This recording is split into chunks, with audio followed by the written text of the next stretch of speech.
From St. Martha's Midoti. The head coach, KDF.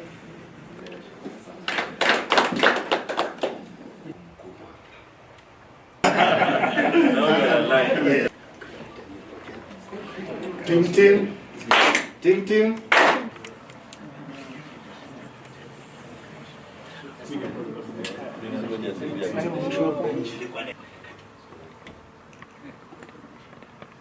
Tuko na morali ya hali ya juu. Maplayers wenzangu tumejipanga poa. Tuko na morali. Ni venye tumefanya mazoezi tukiwa very high. Like tunataka kushinda hiyo kikombe like under 20. It has been a very long time without sending our junior team to participate in African Championship. The last time that we had a team which qualified for the World Championship in Mexico was 2008.